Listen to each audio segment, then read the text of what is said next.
नमस्कार, आप जुड़ चुके हैं देव मीडिया लाइव के साथ। आज हमारे साथ है हिंद केसरी न्यूज चैनल से डॉक्टर शमशेर सिंह जी। सातवें चरण का मतदान हो चुका है लगभग, और हम इनसे जानते हैं कि दिल्ली की तस्वीर चुनाव में क्या उभर कर आएगी और हरियाणा में क्या रहेगी। नमस्कार डॉक्टर साहब। जी नमस्कार। वोट भी आप देख रहे होंगे, अब की बार जनता सीधे चुनाव लड़ रही है और राहुल गांधी की एक ही भूमिका है कि सारे विपक्ष को इकट्ठा करके एक जनता को विपक्ष की भूमिका में एक मंच पे तैयार करना, वो उन्होंने बखूबी अंजाम दिया है और लोगों का उत्साह इसमें आपको देखने को मिला है। जैसे तस्वीरें अलग अलग चैनल बयां कर रहे हैं, जहां तक पूरे भारत का जो एक आकलन जो नजर आ रहा है वो तो अभी बैलेट पेपर के अंदर बंद है, लेकिन जहां तक उसकी समीक्षा की बात है, आपकी बार स्थिति इंडिया जो गठबंधन है, जो 272 का जो जादुई आंकड़ा है वो भी उसकी पहुंच से दूर है, और जो भाजपा के जो बड़े बड़े दावे थे वे दावे भी मतलब एनडीए अलायंस वो भी कम से कम 30-35 सीटों से, यहाँ तक कि मतलब कोई आश्चर्य का या कोई अचंभे वाली बात नहीं कि 50-60 सीटें उनकी कम रही। तो स्थिति ऐसी बन गई है कि जब तक कोई अलायंस नहीं जुड़ेगा, जब तक तस्वीर साफ होती नजर नहीं आ रही। और जहाँ तक दिल्ली की बात है, ये निश्चित तौर पे क्लियर हो चुका है, सिंगल लार्जेस्ट पार्टी सबसे ज़्यादा सीटें लेके जाने वाली, क्योंकि कांग्रेस बहुत सारे अलायंस के साथ मिल रही है, उसका आंकड़ा 115-120 के आसपास रहेगा, और जो इंडिया गठबंधन का आंकड़ा है वो अभी बैलेट पेपर खुलते ही, गिनती खुलते ही हो सकता है वो 280 को पार कर जाए। लेकिन अगर क्रिटिकल स्थिति से हम देखें तो वो आंकड़ा भी 10-12 सीट से पहले उसकी रीच जाती हुई नजर आ रही है। तो इस स्थिति में सबसे बड़ी सिंगल लार्जेस्ट पार्टी बीजेपी है। राष्ट्रपति भी आपको पता है मुर्मू जी, उनका अनुमोदन किस पार्टी ने किया था। तो पहला जो अवसर है वो बीजेपी को सरकार बनने का मिलने वाला है, और उस अवसर के साथ 1 महीने का उनको सुरक्षित समय भी मिलेगा। लेकिन दिल्ली में कुछ ऐसी परिस्थितियां हुई हैं, जैसे सीबीआई डायरेक्टर पे एक बार बात चली थी तो रातों रात वहां पे बूटों का मार्च हुआ था और लोकतंत्र पे खतरा मंडराया था। इसी तरह से इतिहास में पहली बार आर्मी प्रमुख, उसको 1 महीने की एक्सटेंशन दी गई है। आज तक के इतिहास में मानेक शॉ ने, जो प्रधानमंत्री इंदिरा गांधी से भिड़ पड़े थे, उन्होंने कहा था कि युद्ध रणनीति बनाना सेना प्रमुख का काम है, आपका काम कैबिनेट देखना है। और वेदर को, एनिमेशन को, जिस तरह से उन्होंने युद्ध जीत के भारत के लिए दिया, तो उन्होंने बड़ा खुश होकर कहा था कि मानेक शॉ जी, हम आपके कार्य को सैल्यूट करते हैं, हम आपको 2 महीने का ब्रेवरी पे उनको एक्सटेंशन दिया था। उस टाइम पे कोई चुनाव वगैरह स्थिति नहीं थी। चुनाव की स्थिति में यदि इस समय कहीं ना कहीं दबे शहरों में राष्ट्रपति शासन लगने का एक बहुत बड़ा हिंट अब दिखाई दे रहा है। और स्थिति यहाँ तक भी मैं कहूँगा कि आर्मी चीफ को 1 महीने की एक्सटेंशन देना, जबकि दूसरा उसमें योग्य जो चीफ है वो शपथ ले सकता था, तो इसके पीछे कहीं ना कहीं एक दबिश नजर आ रही है। और ये दबिश जो अपना सेंट्रल विस्टा और जो पार्लियामेंट एवेन्यू है वो सेना के हाथों में सुपुर्द कर देना, और सेना का बड़ा मार्च है दिल्ली में। 1 तारीख को ये जो चरण हो चुका, 2 तारीख को कुछ सेंटरों पे जो सेंटर छूट गए थे या जहाँ रिपोल था, उन पे मतदान आज चल रहा है। तो ये जो मतदान का जो आंकड़ा है, इस आंकड़ों के साथ ये गेम एक प्लान है। लेकिन जिस तरह आरएसएस और संघ वो आंकड़ों की लड़ाई में चुनाव हारने के बाद भी, मुझे नहीं लगता, किसान आंदोलन के अनुभव से कहता हूँ कि वो कहीं ना कहीं जनता के मैंडेट पे वो सीट भी वो छोड़ने वाले हैं। उसका सीधा नतीजा है कि 2 दिन से प्रधानमंत्री जी कन्याकुमारी पे बैठे हैं, कैमरों के सामने वो आध्यात्मिक रूप से वहाँ पे मेडिटेशन कर रहे हैं। यदि एक कहावत आज सच होती नजर आ रही है कि 100 चूहे खा के बिल्ली हज को चली, लेकिन 100 चूहे खा के बिल्ली हज को ही नहीं चली, वो बिल्कुल कैमरा और मीडिया भी साथ लेके चली है। और जहां शैतान सिंह हमारे सेना के अधिकारी थे और 464 गांव जहां चाइना बॉर्डर पे कब्जा करके बैठे।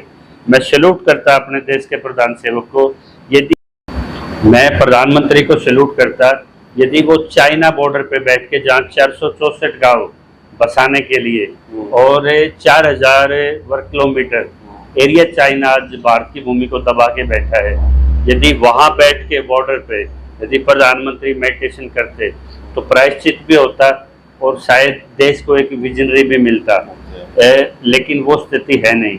और ये जो स्थिति है अभी, किसी तरह प्रधानमंत्री को एक चीज तो जग जाहिर है कि वो अपनी छवि के साथ राजनीति से अलविदा लेना चाहते हैं।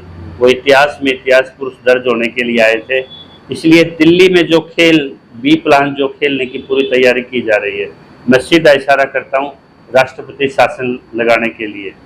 क्योंकि जो इनका थिंक टैंक है वो कोई ना कोई बड़ी घटना या कोई ना कोई चुनाव को लेके, निष्पक्षता को लेके कुछ सवाल खड़ा करके, यानी कि इन 2 दिनों में कुछ आश्चर्यजनक से कुछ घटनाक्रम बनने वाले हैं। और प्रधानमंत्री को राष्ट्रपति शासन कैसे लग सकता है? ये आपको देखने वाले आंकड़े हैं कि जब प्रधानमंत्री को, जब वहाँ पे आज वो कन्याकुमारी के मेडिटेशन से हैं, उनको दिल्ली के केंद्र से हटा दिया गया है। जो आंकड़े जो मैंने बताया आपको, यदि 1 महीने का समय बीजेपी को मिलेगा, यदि उनको वो जो गैप पूरा करना है 35, 40, 55 सीटों का, तो उसके लिए उनको अलायंस जोड़ने पड़ेंगे। 1 तारीख को कॉल बुलाई गई थी जिसमें ममता बनर्जी शामिल नहीं हुई, यानी कि ममता बनर्जी 30 से ऊपर सीटों का आंकड़ा ट्रॉली लेके बैठी है। दूसरे जो अलायंस आते हैं वो केजरीवाल आते हैं जो 15 से और 18 सीटों के बीच में एक आकलन पे हैं। तीसरा जो बड़ा दल है वो बिहार से आता है, फिर समाजवादी पार्टी का आता है। तो कहीं ना कहीं ये जमा घटा जो होना है, किसी का अलायंस तोड़ना है, किसी का जोड़ना है, तो इस एक्सरसाइज के लिए समय चाहिए। और यदि चुनाव का सीधा आंकड़ा 4 तारीख को आ जाता है, उसमें यदि इन पार्टियों को अगर बीजेपी को उसका सम्मान करना होता तो स्थिति ना तो ये आर्मी चीफ को एक्सटेंशन देना पड़ता, न सेना की पदचाप दिल्ली की तरफ दिखाई देती। तो जिस तरह की ये तैयारियां चल रही हैं, ये सबसे बड़े लोकतंत्र की दुहाई देने वाले और जो हर चौक पे तिरंगा खड़ा करने वाले, उन्हीं की तरफ से ये जो मैं तो कहूँगा कि षड्यंत्र के स्टेप्स लग रहे हैं। और आपने देखा होगा 2019 में अब की बार भी 6 बजे 7 बजे मतदान बंद हो जाता है। तब तक आंकड़ा आता है कि हरियाणा में वोट प्रतिशत हुआ 59, 58, लेकिन शाम को देखते हैं ये 8 बजे का हवाला देते हैं, 9 बजे का हवाला देते हैं, और वो जादुई आंकड़ा बताते हैं ये 62% और 63%। यदि 62.1 भी है नहीं है, ये चुनाव आयोग पे भी कैसे आप इल्जाम लगा? बिल्कुल है। चुनाव आयोग का मैं सबसे बड़ा उदाहरण देता हूँ आपको। पिछली बार जितने रजिस्टर्ड वोटर में हाजिरी होती है वोटर्स की, और जितनी ईवीएम में वोट डली थी, जब उनको मिलान किया गया तो 25-25 हजार का, किसी पे 8 हजार का, किसी पे 4 हजार का एक बड़ा डिफरेंस आया था। और एक महिला पत्रकार ने जब ये सवाल उठा, वो याचिका गई सर्वोच्च न्यायालय में, तो उन्होंने चुनाव आयोग को जैसे उन्होंने नोटिस इशू किया, 2019 का ये फैक्ट है कि उन्होंने सारा डाटा वहाँ से हटा लिया गया। अब की बार जब 17C का फार्म दे दिया जाता है चुनाव की, 7 बजे गिनती बंद होते ही, यदि पूरे पोल बूथ का कोई पार्टी 17C फॉर्म इकट्ठा करके एग्जैक्ट फिगर डाटा उनके पास आ जाता है, लेकिन उसके बाद जब उसका प्रतिशत निकाला जाता है तो वो 1.5 से 2% का गैप आता है। तो चुनाव आयोग क्यों नहीं प्रॉपर आंकड़ा बताता कि 11,415 वोट पड़े हैं, किसी ईवीएम पे 927 वोट पड़े हैं, परसेंटेजों में बताया जा रहा है। यानी कि जो ये 1.5-2% का जो गैप है, इसको देर सवेर कंपनसेट करने के लिए बिल्कुल किसी सत्ता या कोई आर्मी सेना ये पाकिस्तान की तरह बिल्कुल हाथ में लेके, तभी तो एक्सचेंज ऑफ ईवीएम हो सकता है। कई जगह ट्रक के ट्रक पकड़े गए हैं, आपको देखा होगा, सोशल मीडिया ने उठाए हैं। तो ये जो खेल है वहाँ खतरनाक हो जाता है, जहाँ एक सीट पे 3-4 प्रत्याशी खड़े होते हैं। यदि 4 प्रत्याशी हैं, जैसे हिसार का कहूँगा मैं, चारों के बराबर वोट हैं, 1.5% वोटों का वहाँ झुकाव बहुत कुछ सीन बदल देता है। और जब 2019 में सर्वोच्च न्यायालय के निर्देश के बावजूद ईसीआई अपना वेबसाइट से अपना डाटा हटा लेता है, तो अब की बार तो याचिका पे सीधा सुप्रीम कोर्ट ने एक इशारा दे दिया कि भाई एग्जैक्ट डाटे की क्या जरूरत है, परसेंटेज तो बता रहे हैं। तो परसेंटेज में एग्जैक्ट डाटा में बहुत फर्क होता है और वो हजारों में फर्क होता है, और चुनाव में 1 या 2 वोट से भी कहीं भी हार जीत होती है। तो ये इस तरह की जो दबिशें हैं, ये खेल चल रहा है, इसको सभी राजनीतिक पार्टी को मंथन करके, और जो 1 तारीख को ममता बनर्जी क्यों नहीं आ रही दिल्ली, जब इंडिया के सभी घटक आ रहे हैं, तो कहीं ना कहीं उनसे संपर्क करना, उनको ईडी सीबीआई 10 तरह के दबाव में तोड़ना, इस तरह का खेल खेला जाएगा। यानी कि अमेरिका का मैं एग्जाम्पल देता हूँ, जब वहाँ के राष्ट्रपति को वो एक चुनाव में हार गए थे, आपको पता है कि व्हाइट हाउस में लोगों को घुसना पड़ा, आंदोलन करना पड़ा और जबरदस्ती उनको वहां से निकालना पड़ा था। वो इन्हीं के मित्र थे, वही भारत में तो दिखाई दे रही है आपको, वो इन्हीं के मित्र हैं, उन्हीं के पद चिन्हों पे हैं। तो अब की बार सीटों का आंकड़ा कितना है, कितनी सीटें चाहिए, उसके बराबर में जो पैरेलल एक्सरसाइज चल रही है, ये कहीं ना कहीं बहुत खतरनाक साबित होती नजर आ रही है। मतलब टोटल मिला के ये है कि कहीं ना कहीं तोड़ फोड़ करके कैसे न कैसे मतलब सरकार को बीजेपी बनाएगी। देखिए, जो 3-4 जो स्टेप्स लिए हमने, मैं आपकी चीज को भी करेक्ट कर देता हूँ, प्रधानमंत्री बदला जाएगा। यदि बीजेपी जोड़ तोड़ करके ये इन प्रकार से या पाकिस्तान की तरह एजेंसियों का मिसयूज करके यदि यहाँ को ऐसी तस्वीर खड़ी की जाएगी, तो प्रधानमंत्री का चेहरा तो बदला जाएगा, लेकिन गृह मंत्री नहीं बदला जाएगा। प्रधानमंत्री तो आप ममता को भी ऑफर कर सकते हैं, केजरीवाल को भी ऑफर कर सकते हैं, आप मुलायम सिंह के लड़के को भी, अखिलेश यादव को भी कर सकते हैं। प्रधानमंत्री तो जिसके पास आंकड़ा, स्मार्ट आंकड़ा, उसको आप आगे कर सकते हैं। लेकिन गृह मंत्रालय और जो 1-2 मुख्य मंत्रालय हैं, वो संघ किसी तरह से दिल्ली को छोड़ने के लिए तैयार नहीं है।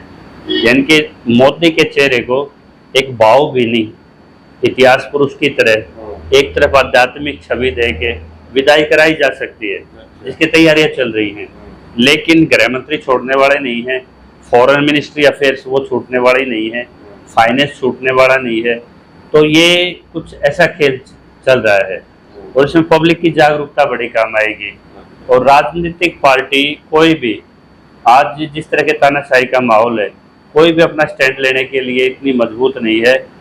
एक राहुल जब पदयात्रा पे निकले थे तो सीधा सा क्लियर हो गया था कि वो पीएम बनने नहीं, वो एक जो देश की संस्थाओं को जिसने बेचा, किसानों पे जिसने गोलियां चलवाई, कर्मचारियों पे जिसने गोली चलाई, जिन्होंने एजेंसी का दुरुपयोग किया लोकतंत्र बचाने के लिए, वो नौजवान निकला था, लोगों ने उसको एक्सेप्ट किया। लेकिन कौन सा ऐसा राजनीतिक दल था जिन्होंने विपक्षी तौर पे भूमिका निभाई हो? सभी सीबीआई के पंजे में कठपुतलियों की तरह नाच रहे थे। तो आज भी यही हालत है, जब तक वो एग्जिस्टेंस में नहीं आता विपक्ष, या एक मैंडेट का जब तक स्वागत नहीं होता, तो तब तक ये स्थिति डाउटफुल बनी रहेगी। और इसमें हो सकता है कि एक स्पष्ट आंकड़ा आने के बाद लोगों को फिर से एक आंदोलन खड़ा करना पड़े, लोगों को फिर से राष्ट्रपति और सर्वोच्च न्यायालय के सामने सवाल खड़ा करना पड़े कि बीजेपी ये बहुमत और ये आंकड़ा इस तरफ इशारा दे रहा है, तो ये तोड़ जोड़ के इधर प्रयोग क्यों किए जा रहे हैं। तो ये स्थिति आज वैसे डॉक्टर साहब, पूरे इस चुनाव में पाकिस्तान और हिंदुस्तान जो बात थी वो चीज नहीं थी, लेकिन यहाँ पे आप कह रहे हैं कि पाकिस्तान की तरफ पे यहाँ पे हो सकता है। देखिए, पाकिस्तान में कोई भी हुक्मरान बनता है तो वहाँ सेना की मोहर लगनी जरूरी होती है। अमित शाह के लड़के के और पाकिस्तान के जो आज वहाँ पे जो सत्ता चला रहे हैं, उनके बच्चे के होटलों में वहाँ पार्टियां हो रही हैं। ये तो लोगों को मिसगाइड करने के लिए एक काल्पनिक वो बनाया जाता है, डर पैदा किया जाता है, कभी हिंदू मुस्लिम का, कभी भारत पाकिस्तान का। और दूसरी तरफ से विपक्ष ने भी वही काम किया है कि संविधान खतरे में, संविधान कमजोर तो किया जा सकता है जिसके पास मैंडेट बहुत बड़ा हो, लेकिन संविधान को, बेसिक स्ट्रक्चर को खत्म नहीं किया जा सकता। तो वो काल्पनिक शत्रु को दिखा के ही राजनीति के खेल खेले जाते हैं।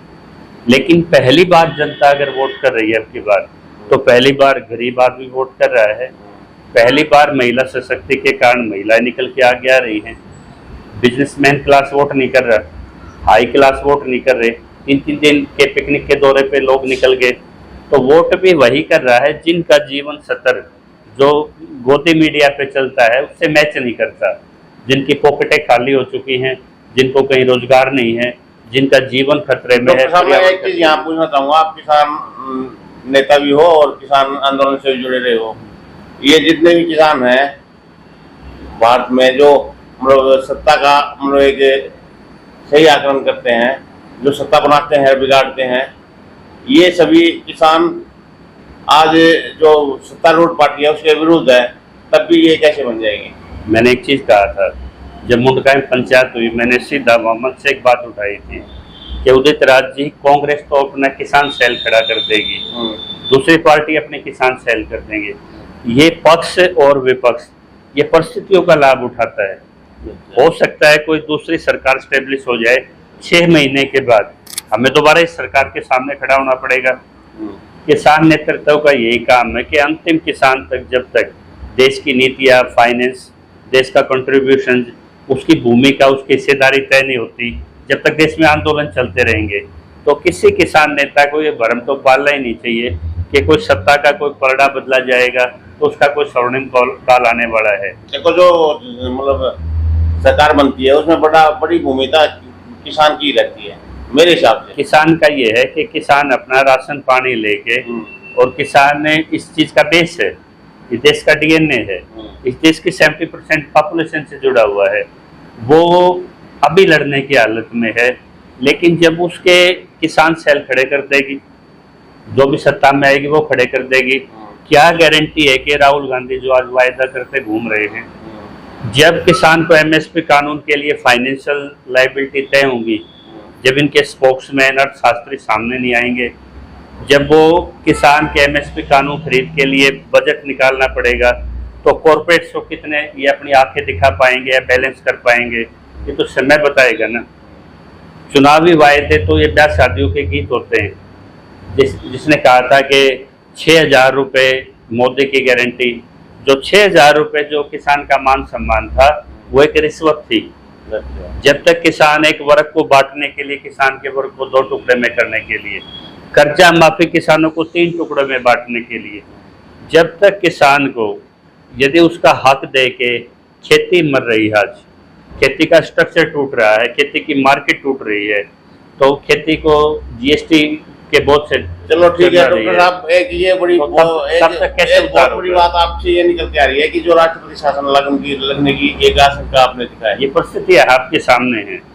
यदि आप वाकई राष्ट्रभक्त हो, देश से प्यार करते हो, और किसानों के लिए तो मैं फिर कह देता हूँ, जब किसानों को देने की बारी आएगी तब वो जो दावे करने वाले हैं कितने सीरियस हैं वो देखा जाएगा। आपको पता है ओम प्रकाश धनखड़ एमएसपी स्वामीनाथन पे कपड़े निकाल के भी यात्रा करते थे, आज राहुल गांधी सड़कों पे यात्रा करते हैं। इनकी अकाउंटेबिलिटी तो तब पता लगेगी कि पहली कलम से एमएसपी कानून लागू करते हैं। मोदी जी भी उसकी, इन्होंने भी रिकमेंडेशन की थी जब कंज्यूमर अफेयर के ये सारे सीएमओ के हेड थे इंडिया के, तो वो भी जब ये वायदे बाहर करते हैं तब स्थिति और होती है, और जब ये सत्ता में जाते हैं तो सत्ता में होते हैं तो आज जैसे लोगों के बीच में अवेलेबल होते हैं तभी अवेलेबिलिटी खत्म हो जाती है।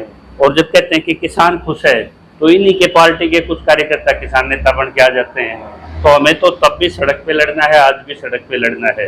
ये अकाउंटेबिलिटी तो सत्ता आने के बाद उसका चरित्र साफ होता है कि वो कितना किसानों को दे पाते हैं। चलो ठीक है, धन्यवाद डॉक्टर साहब, देव इंडिया लाइव पे आपका जी धन्यवाद।